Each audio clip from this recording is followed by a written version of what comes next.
Welcome to the Washington Defender Grassroots. I'm your host, Pastor Brian Noble, CEO of Family Policy Institute of Washington Action, and we are excited to do a candidate meet and greet. Nothing in this video is an endorsement of the candidate, nor the candidate's endorsement of FPIW or FPIW Action.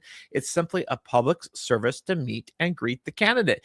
So we're glad to have Sherri on today. Sherri, welcome to the program. Thank you very much, Brian. All right. Well, let's start out with introductions. Introduce yourself, where you live, what you're running for, and just let the people get to know you a little bit. Yeah. Well, I'm Sherri Larkin. I live in the 44th LD, which down here, I'm in the very south part, the Maltby part of the district. We've lived here in this house for over 25 years. I've lived in the Northwest for about a little over 30, probably closer to 35. Yeah. Okay. And are you married? You have kids? Yep. Married. We have 5 adult children. Okay. The Navy brought us here from the East Coast. Okay. Yeah. So that's how we first learned about Washington. I was part of the 13 colonies, New York State, rural New York State. You only talk about the 13 colonies when you're on the East Coast. So when we first moved out, we were very unclear about the geography and where's Oregon and you say Oregon and where's Washington. And it was a new discovery, but we've loved it. I wanted to stay. I got my way. Our family moved here, followed us. I have one sister. My parents moved out. My sister then moved with her husband as well. And each of us, the 2 girls, we've each had 5 children, 4 boys and 1 girl.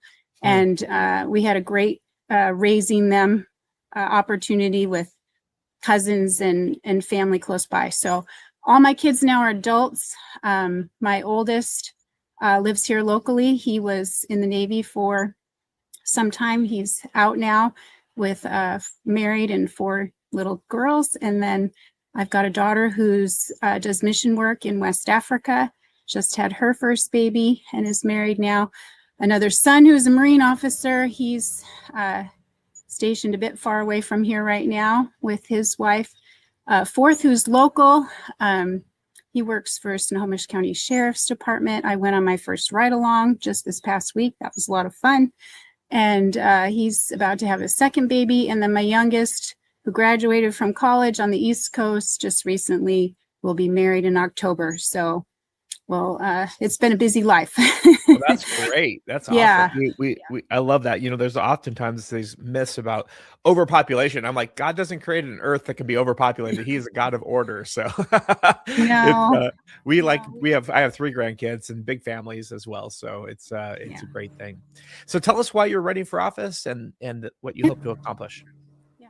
Well, in 2023, I ran for school board here in Snohomish. Okay. I had taken a class on government, school government, and had I'd been to meetings before, just raising 5 kids. I've been very invested in that. I spent the core of my time, my opportunity, just investing in doing that.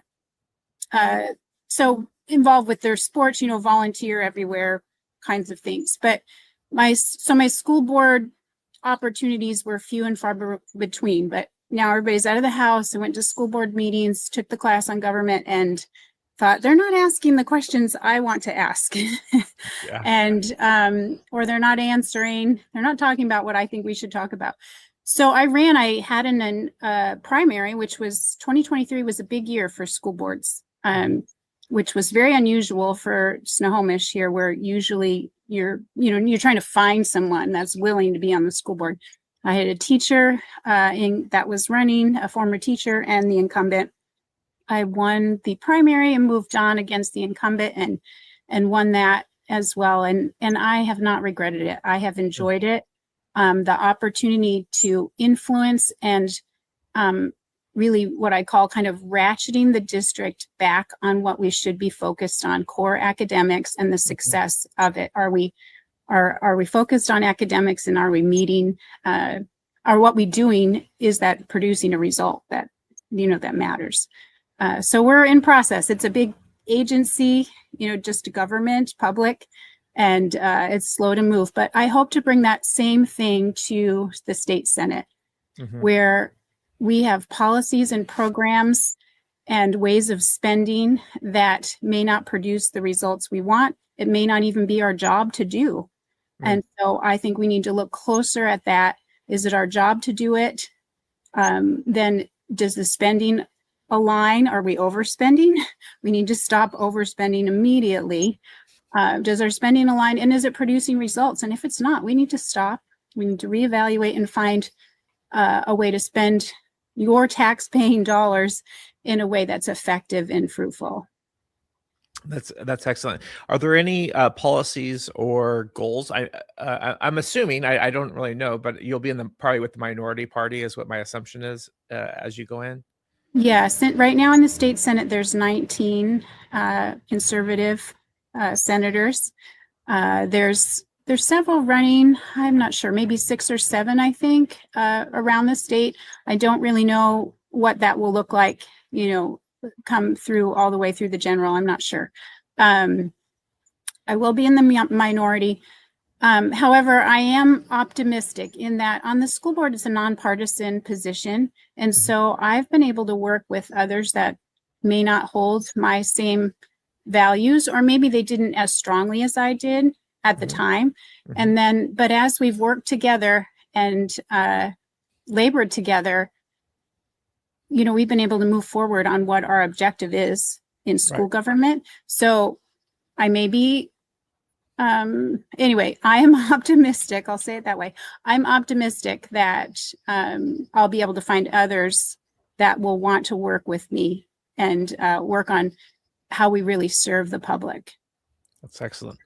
Yeah, I know we interview Republican, Democrat, Independents. So I should have asked you ahead of time, like, where were you at, so I could ask the question a little bit better. But I think that's really good. I think the more that we can have conversation across the aisle and really just get to hear each other's perspectives and maybe their heart and what motivates them, that's a great set of dialogue to have. It sounds like you've done that. When you step into the Senate, and if you are to go through the primary and the general election, are there any policies that you want to start leaning towards or working on?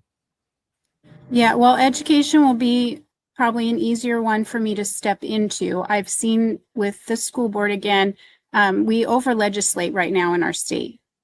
We take away local control by legislation that then comes down through policy that's then expected to be implemented into our local school districts. So I want to address that. Because local control in Washington state is something that not every state operates in, but we have for a long time, and we need to stay that way. I think it's a very effective way to govern. I here in the 44th, I'll know better what's best for the 44th than someone who lives across the state, and I should respect those across the state as well for what they know works best in their community. And with education, we just dropped to 31st in the nation for our scores in our public schools in Washington state. We were 27th, and before that we were a little higher. So this is a rapid decline, and there are ways to address that and adjust that. And we have to focus on core academics, and we have to address even how we're teaching. And my background, I didn't mention, I've been a teacher, elementary ed teacher, while my kids were going to school. And so I know how to teach kids how to read, and it's simple. It doesn't cost a lot of money, and it can be very effective, and it can then put them on a trajectory that's successful for, their entire academic career and lifetime. Excellent. We're getting down to our last few minutes. How do people get a hold of you? They can use my website, the SherriLarkinWA.com. My email is sherri4senate@gmail.com. Either one of those, you can get in contact with me.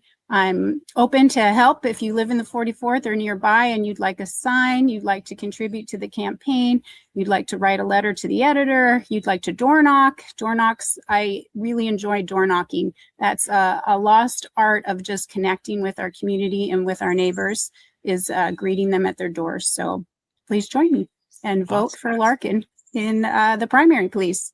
There you go. All right. Well, we'll put up her website one more time here. I want to encourage you to check that out. It's www.sherri larkinwa.com. And we'll look forward to see how we go through this primary. This is exciting. Thank you for being on today. Thank you very much, Brian. All right. You love our beautiful state, but does fighting for issues that most affect families ever feel like you're climbing alone? It can feel like an uphill climb in a hostile environment that champions causes detrimental to Washington families. Again and again, the summit feels out of reach, but you don't have to climb alone. With like-minded people fighting for Washington families by your side, the journey becomes not just possible, but powerful.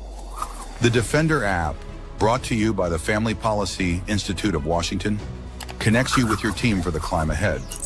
Connect with conservatives who care about issues affecting families in your specific county and across our state in order to make our voices be heard locally and in Olympia. Simply click Learn to stay informed about the latest news affecting families. With one click, press Huddle to team up with other conservative minds in your specific county who care about how these issues affect you in your unique community. Then simply press Activate to get involved and to make your voice heard on legislation that matters in Olympia. With the Washington Defender app, you won't face the fight alone. Together, we can make a difference for families in Washington. Download the Washington Defender app today, a simple way to let your voice be heard.